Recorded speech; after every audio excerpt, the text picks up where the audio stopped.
Malaysia. I'm Brendan Lepol and you're watching News at 10. Making the headlines tonight. Datuk Seri Anwar Ibrahim sworn in as 10th Prime Minister. And GPS, GRS will be part of unity government.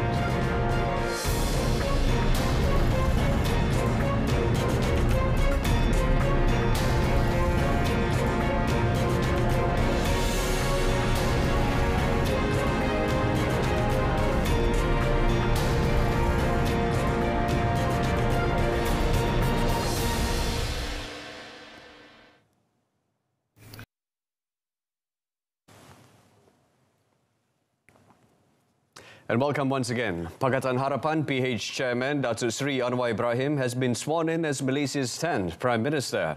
The Tambun Member of Parliament took his oath of office, loyalty and secrecy before the Yang di-Pertuan Agong Al-Sultan Abdullah Rayatuddin Al-Mustafa Billah Shah at Istana Negara at 5:06 p.m. today. Raja Permaisuri Agong Tunku Haja Aziza Amina Maimunah Iskandaria was also in attendance. Datuk Seri Anwar, 75, attired in a black baju Melayu and gold-embroidered sampin, was accompanied by his wife, Datuk Seri Dr. Wan Aziza Wan Ismail, who is Bandar Tun Razak Member of Parliament. After taking his oath, Datuk Seri Anwar signed the instruments of appointment which were then attested by Chief Justice Tun Tengku Maimun Tuan Mat and Chief Secretary to the Government Tan Sri Muhammad Zuki Ali. The ceremony was witnessed by Attorney General Tan Sri Idrus Harun, Chief of Defence Force General Tan Sri Effendi Buang, Inspector General of Police Tan Sri Akril Sani Abdullah Sani, Senate President Tan Sri Dr. Rais Yatim and Dewan Rakyat Speaker Tan Sri Asa Azizan Harun. Among the political party leaders present were PKR Deputy President Rafizi Ramli, DAP Secretary General Anthony Lok, Amarah President Muhammad Sabu, ABCO President Wilfred Madius Tangau, Barisan Nasional Chairman cum UMNO President Datuk Seri Dr. Ahmad Zahid Hamidi and UMNO Deputy President Datuk Seri Muhammad Hassan. For the first time in the country's history, the national polls last Saturday ended with a hung parliament after no party obtained a simple majority of 112 seats in the 222-seat parliament to form a new government. Taking heed of the Yang di-Pertuan Agong's decree for all parties and coalitions to consider forming a unity government to end the political turmoil, they finally agreed to support the government led by Datuk Seri Anwar.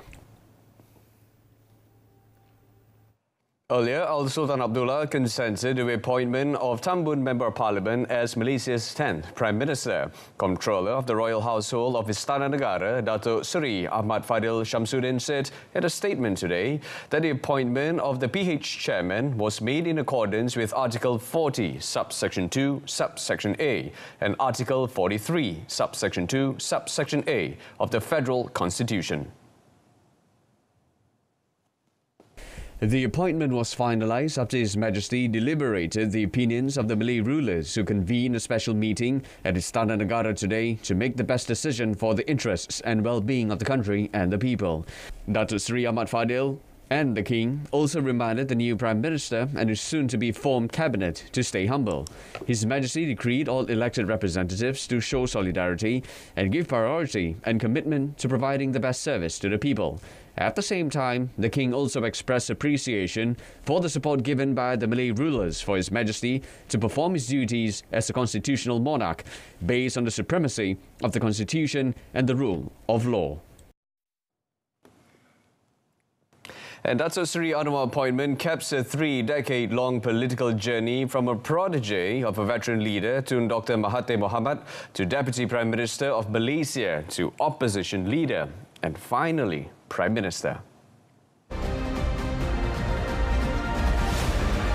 Born in Cerok, Tok Kun, Bukit Mertajam, Pulau Pinang, to Ibrahim bin Abdul Rahman and Cik Yan binti Hussein, Datuk Seri Anwar began his career as the founder of Angkatan Belia Islam Malaysia in 1972 and at the same time was elected as the second president of the Malaysian Youth Council (MBM). He set his foot in the political world in 1982 when he joined UMNO, which was led by Tun Dr. Mahathir at the time and appointed as UMNO Youth Chief until 1987. He has held several ministerial portfolios such as Culture Minister, Youth and Sports Minister in 1983, as well as Agricultural Minister before appointed as Education Minister in 1986. He then was appointed as Deputy Prime Minister to Tun Dr. Mahathir between 1993 to 1998. He also served as Minister of Finance from 1991 to 1998, during his tenure of which Euro Money named him as top 4 Finance Minister, and in 1996, Asian Money named him Finance Minister of the Year. In the midst of the Asian financial crisis in 1997, Datuk Sri Anwar backed free market principles and highlighted the issue of the proximity of business and politics in Malaysia. Datuk Sri Anwar was chairman of the Development Committee of the World Bank and International Monetary Fund in 1998 for a 2-year term, during which he strongly endorsed the initiatives of debt cancellation and reprieve for poor countries, particularly those in Africa. Datuk Sri Anwar, who is also an internationally renowned speaker on the subjects of economics, democracy, freedom, governance and Islam, and also the need for accountability. Gabungan Parti Sarawak or GPS unanimously accept the decree by Yang di-Pertuan Agong to join unity government led by Prime Minister Datuk Sri Anwar Ibrahim. Its chairman Tan Sri Abang Johari Tun Oping decided the matter after chairing the GPS Supreme Council meeting in Kuching this evening. GPS aku dengan titah baginda mengikut kuasa yang ada pada baginda di bawah Perlembagaan Malaysia. The decision was made a few hours after DAP had apologized to the Sarawak government and its people for any statement that might have offended them. DAP Secretary General Anthony Loke, in a statement today, said he had met with the Sarawak Premier at the latter's residence in Kuching this morning. DAP Chairman Lim Guan Eng had also apologized, pleading for a fresh start in relations with the state, adding that cooperation by everyone is important in preserving the nation's diversity and inclusiveness. Tan Sri Abang Johari also said he's leaving it to the Prime Minister to determine the number of GPS representatives who will join the cabinet, as it is the Premier's prerogative. Gabungan Rakyat Sabah GRS Chairman Datuk Sri Haji Noor said they will agree to any decision and advice of the Yang di-Pertuan Agong Al-Sultan Abdullah Rayatuddin Al-Mustafa Billah Shah, including on establishing a unity government for the stability of the country and the well-being of the people. He said the stance was in line with that of Gabungan Parti Sarawak GPS and that the establishment of a unity government should be inclusive and involve the governments of Sabah and Sarawak, which have been given their mandates by the people. The Sabah Chief Minister said GRS is also of the opinion that it is necessary for the formation of the federal government to be done immediately.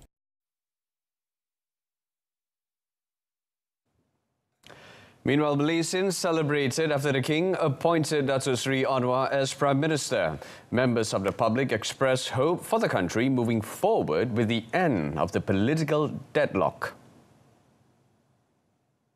Tahniah pada Datuk Seri Anwar Ibrahim telah berjaya jadi Perdana Menteri PM ke-10.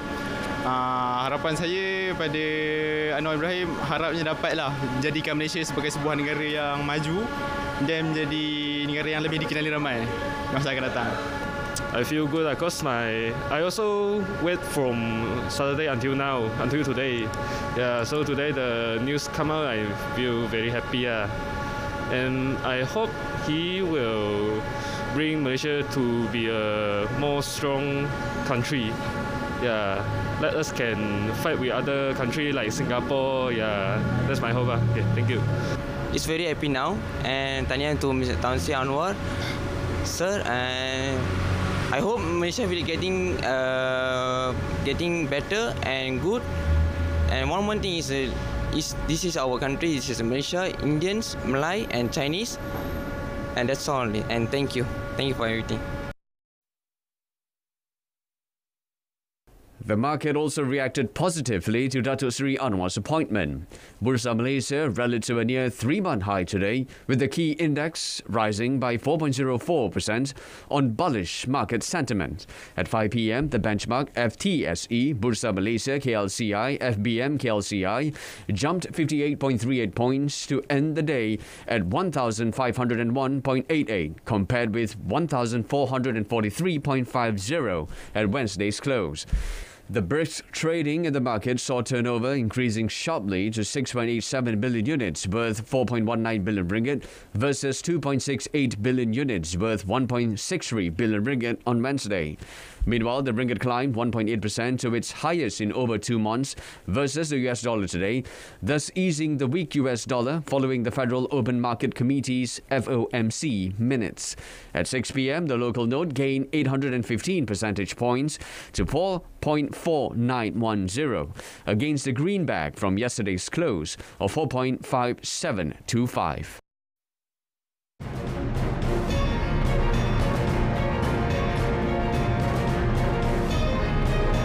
Next, Siti Bainon ordered to enter defense over abuse of Down syndrome girl.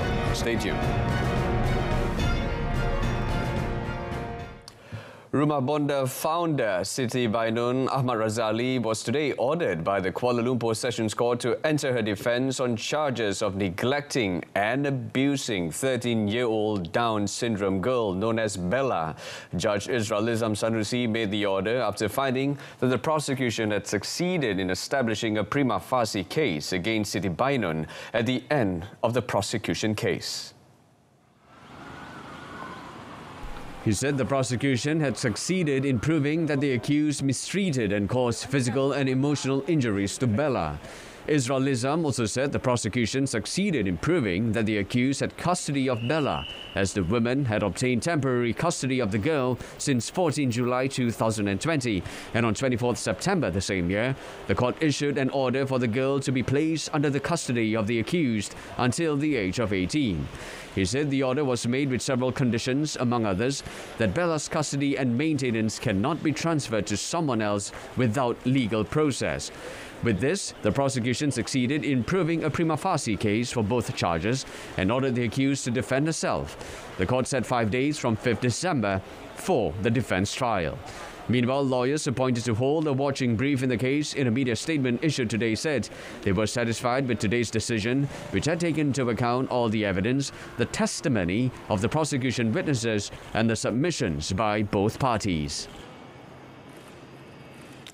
The contest for the Padang Serai parliamentary seat in the G15, which was previously postponed following the death of one of the candidates, will see a six-cornered fight. The six vying for the seat are PH candidate Dr. Mohammad Sofi Raza, Datuk C. Sivaraj BN, Datuk Azman Nazruddin PN, and Hamzah Abdul Rahman Pejuang. The other two contenders are Muhammad Bakri Hashim, representing Warisan, and independent candidate Sri Ananda Rao. Returning officer Dato' Abdul Bari Abdullah announced their names at 10:45 a.m. after the nomination closed at Kulim High-Tech Sports Complex Hall today. Also present was Election Commission EC Deputy Chairman Dr. Azmi Sharum.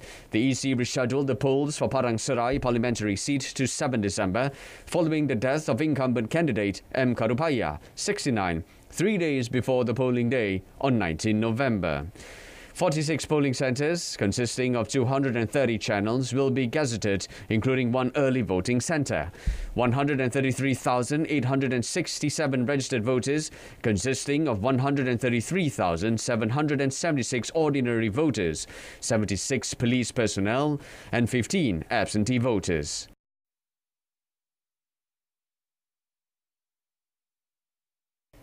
The contest for the Tioman state seat in the G15 will witness a five-cornered fight among BN, PN, PH, Pejuang and independent candidate. PN is fielding Nur Idayu Hashim, the only woman candidate for the seat, while the BN candidate is Datuk Seri Muhammad Johari Hussein, who is the incumbent. Other contenders for the seat are Osman A. Bakar, Pejuang, Muhammad Fazli Muhammad Ramli, PH, and Sulaiman Bakar, independent. Returning officer Datuk Ahmad Nasir Kasim Muhammad Siddiq announced a list of candidates contesting for the seat at 10:50 a.m. after the nomination process at Dewan Jubilee Perak Sultan Haji Ahmad Shah closed at 10 a.m.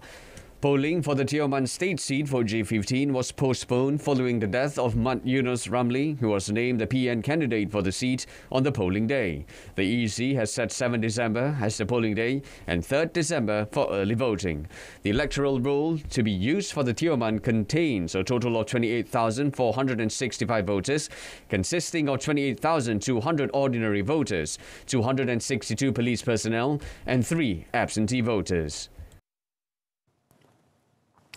Malayan banking Berhad Maybank's net profit jumped 28.5% to 2.17 billion ringgit in the third quarter ended 30th September from 1.68 billion ringgit in the same period last year. Meanwhile, its revenue rose to 13.42 billion ringgit from 11.15 billion ringgit previously.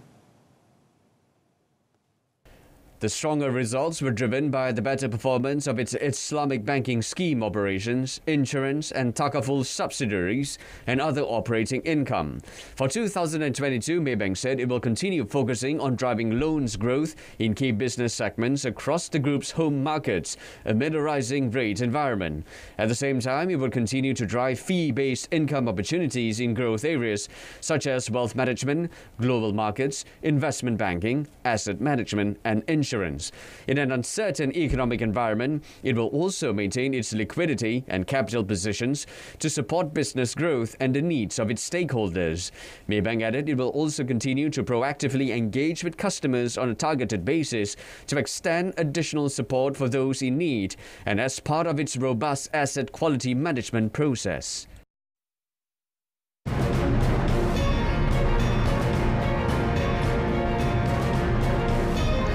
Next on the foreign front, Indonesian rescuers race to find dozens missing after quake. Stay with us.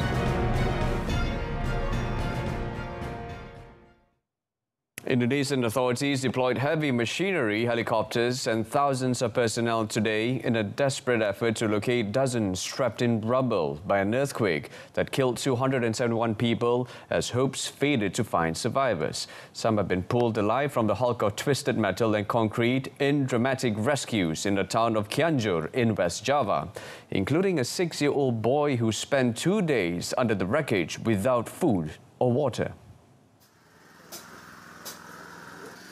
Officials said around 40 people are still missing and believed trapped, including a 7-year-old girl, as rescue efforts were delayed by hammering rains and aftershocks. Indonesian President Joko Widodo visited Cianjur again today and said 39 people were believed missing in the district of Cugenang alone. Kondisinya curam, masih hujan dan masih ada gempa susulan. Tanahnya labil sehingga perlu kehati-hatian. Tapi tadi Menteri PU sudah memerintahkan kepada jajarannya yang sudah terbiasa melakukan cut and fill, saya rasa ini bisa segera dikerjakan. Ya. The death toll from the Monday earthquake is expected to rise further, with 2,000 people wounded, some of them critically, and at least 2 villages still cut off. More than 22,000 houses were damaged, leaving many homeless in the town without adequate supplies. Some have put up signs asking for help, while others held cardboard boxes to beg for donations after losing everything. Monday's tremor was the deadliest in the archipelago nation since a 2018 quake. A resulting tsunami killed more than 4,000 people on the island of Sulawesi.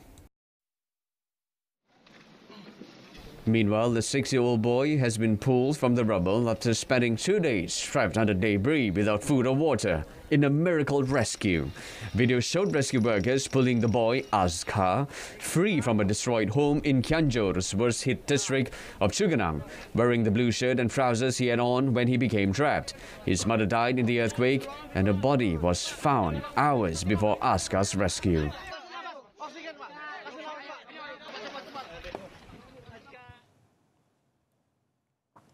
China has ordered 6 million people into lockdown in a city where violent protests broke out at an iPhone factory over COVID isolation policies and working conditions. Hundreds of workers took to the streets around the vast iPhone factory in Zhengzhou, confronting hazmat-clad personnel wielding batons in a rare display of public anger in China.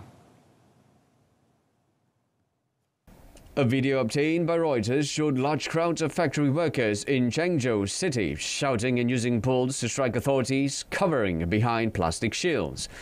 While footage from another video showed metal railings being thrown at men standing behind a fence. Rare scenes of open dissent in China mark an escalation of unrest at the massive factory in Zhengzhou that has come to symbolize a dangerous build-up in frustration with the country's ultra-severe COVID rules as well as inept handling of the situation by the world's largest contract manufacturer. The trigger for the protest, which began early yesterday, appeared to be a plan to delay bonus payments, many of the demonstrators said, on live stream feeds.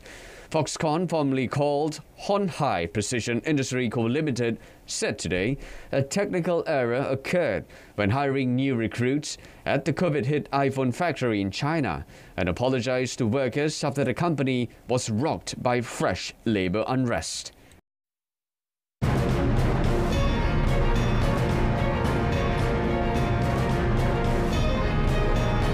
Next, Panggon to announce AFF Cup target after friendlies. That and more in our sports segment. Stay with us.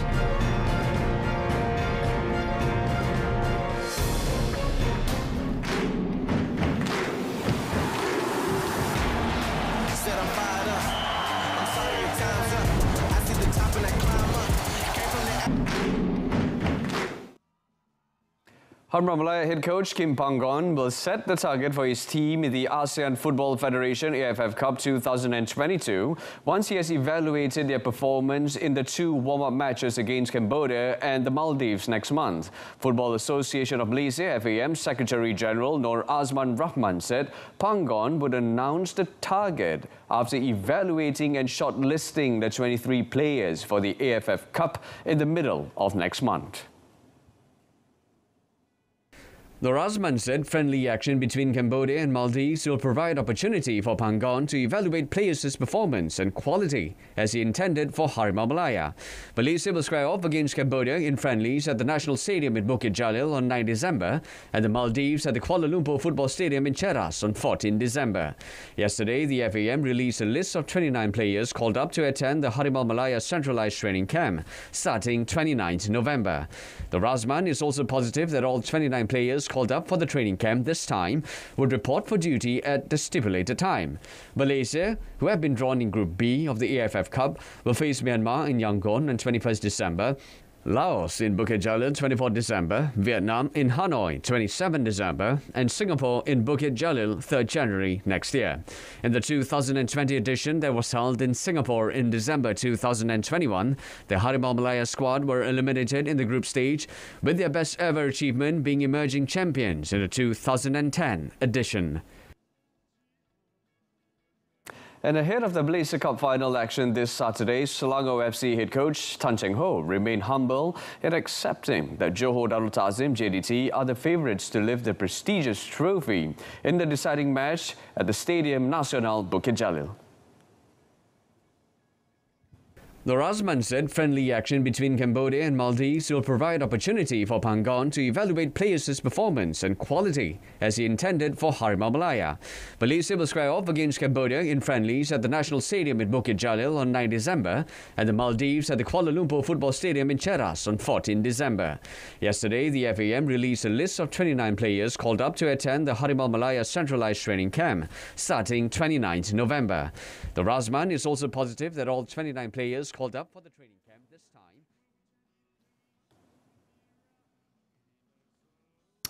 Bril Embolo fired Switzerland to a 1-0 win over Cameroon in the opening World Cup Group G fixture tonight. Embolo struck 3 minutes into the second half at Al Janoub Stadium as Switzerland secured a vital 3 points in a group that includes tournament favourites Brazil and Serbia. with the Cameroon-born Monaco striker opting not to celebrate the goal. It was Cameroon's 8th successive defeat at the World Cup, leaving them without a win in the event since 2002. Tournament favourites Brazil opened their Group G campaign against Serbia later today.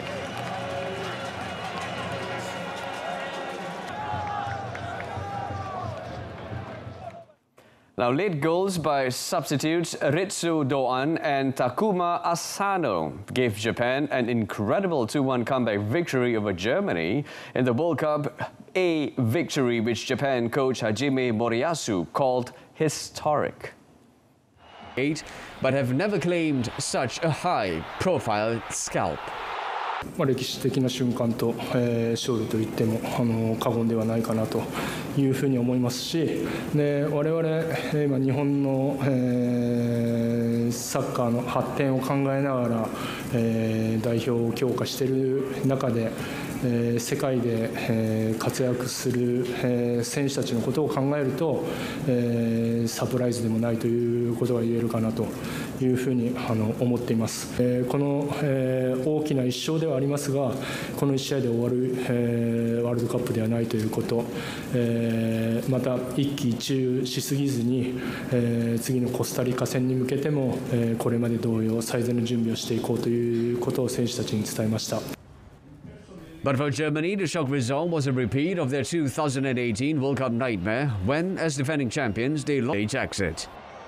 Aber natürlich sind wir enttäuscht, brutal enttäuscht.